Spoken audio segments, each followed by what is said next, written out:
Hi everyone, this is Atiya Zanab and you are watching my channel Best Explanation Point, and today I'm going to share the format of formal letter writing. Formal letters are the letters that we write to some higher authorities. For example, if you have lost your ATM, you go to bank and there they ask you to write an application or write a letter. So that is a formal letter. Why? Because you will write to the manager of the bank. So obviously manager is some higher authority to whom you are writing.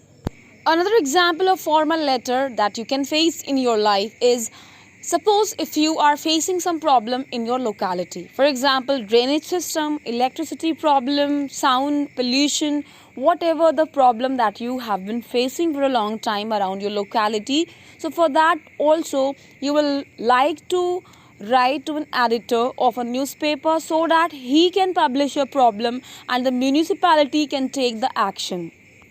So all over, I just want to make you understand that formal letters are written in order to address some higher authorities.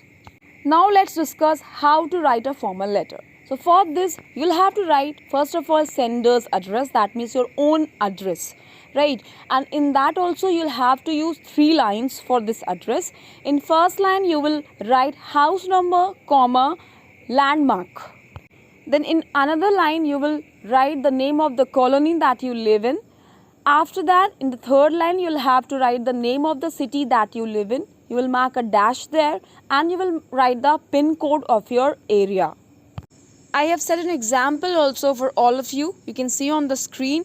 And one more thing I want to highlight here. Either you write comma, full stop in first, second, third line, or you don't write anything. Right? So when we write the sender's address, there is a particular format that we follow. Either in the first line comma, in the second line comma, and the third line full stop you have to mark. Or you don't want to mark this, you leave it as it is. Okay? So either you do comma, full stop, or you do not do anything. Okay? So this thing you have to follow. After writing the sender's address, that means your own address, in 3 lines, you will leave a line. Then you will write date. And when you have to write date in some formal letter, you'll have to stick to some particular method. You cannot write the letter using oblique, using dash, no. Right? So you will have to write the date in this way. For example, it is 23rd July today, so you will write 23rd July, comma 2022. And the RD that you will write, you will not write on the top of the 23, you will write RD on the line. Understanding? So 23rd July, comma 2022, this will be your date. After writing date, you have to write the receiver's address. Now, the method of writing receiver's address is quite different from the sender's address. In sender's address, first of all, we wrote house number and all. But here, when we write the receiver's address, we don't need to write these all things. Then how do we write? So first of all, we take the designation. This is obviously clear to you now that formal letters are written to the higher authorities, obviously. So first of all, we write the designation, that means the officer that you are going to address. The designation of that person you have to highlight as a receiver's address. For example, you are writing to the editor of the newspaper, so you will write the editor, right? Similarly, if you are writing to the bank manager, you will write the manager. So the manager, the collector, the headmaster, the principal, and etc. This is the way to write the receiver's address. And in the second line, we write the name of the institute or name of the office that officer belongs to. For example, you are writing the editor and you have selected Times of India newspaper for your article. So you will write there the editor, the Times of India. Suppose you are writing to the bank manager, you will write there the manager, Bank of India, State Bank of India, whichever the bank is. Then in the third line, we write name of the city dash pin code, just as we wrote in the sender's address. Now after receiver's address, we leave a line again and we write now dear sir or dear madam. This is called salutation. Then after salutation again you have to leave line, then you have to write subject. And subject heading you have to mention there with a black pen.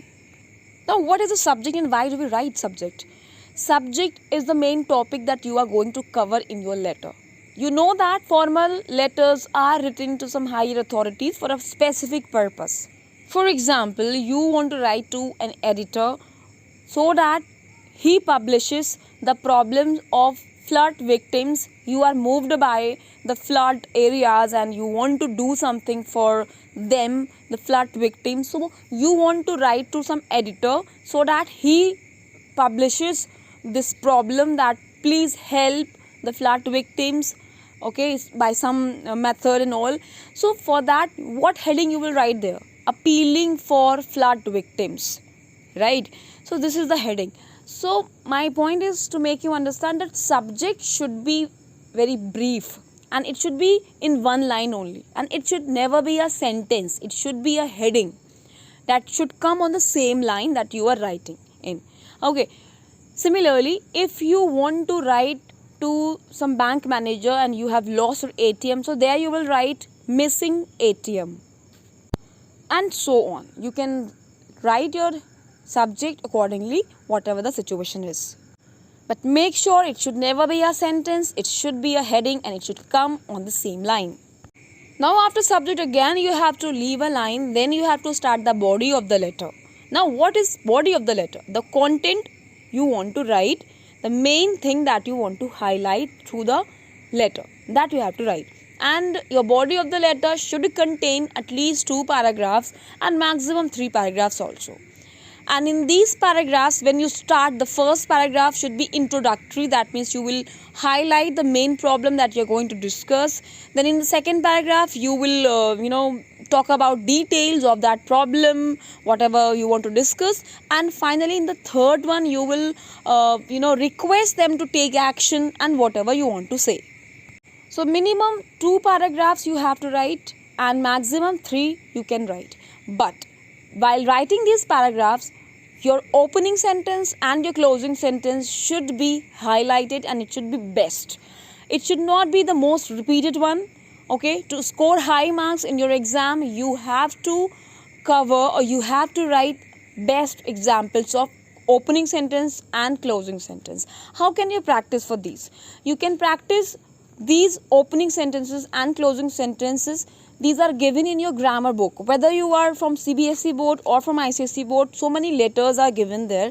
You just focus on the opening lines and focus on the conclusion, how they are ending the letters. So the body, the inside you can write yourself in the exam. The main thing is that you have to cover the opening sentence and the closing sentence, because when an examiner or the teacher checks your notebook, he or she directly observes first of all the format that you have followed correctly or not. After that, they focus on the ending in the opening, the closing sentences and the closing paragraph, we can say, or what have you written in beginning of the sentence, how have you started that. So these all things they focus mainly, because the examiner or the teacher has thousands, hundreds of the notebooks. He or she will not read your entire body of the letter, so they directly focus on these things. Please focus on this. After completing the body of the letter, you have to leave a line again and you have to write yours sincerely or yours faithfully. And after that, you have to mark a comma compulsorily. Don't forget to mark a comma after yours sincerely or yours faithfully. And make sure you don't write obediently what? Don't write or never write yours obediently, right? Yours obediently is strictly taken when you are writing an application to the principal. Okay? If an application has been given to you to write, then only you write yours obediently, not there yours faithfully. Stick with yours obediently when you are writing an application. Okay. In other cases, you can go with yours sincerely, faithfully, truly, and so on. And after that, you have to mark a comma. And one major mistake that lots of students make, I want to highlight here, yours. Y-O-U-R-S we write, we never write your. Okay, most of you write your. That is absolutely wrong. Apart from that, most of the students mark apostrophe there, and it is absolutely wrong. Apostrophe S is added in a noun. Rams, Kavitas, Saritas, right? And it is yours is already a possessive pronoun. It is already possessive. How can we make it another possessive by adding S there? Okay, apostrophe S, we don't add, right? Make sure you write your sincerely, mark a comma and no apostrophe S, and don't write your only. Just below your sincerely yours truly without leaving line, you have to write your full name. Now some students say that ma'am, I don't have a surname. So see, in exams nobody is coming to check up and cross check if you have a surname or not, if you have written the name correctly or not. Please don't go with that. If you don't have your surname in exams, you write something, right? If you don't have, just write Royal there. Okay, for example, Rohan Royal, if you don't have a surname.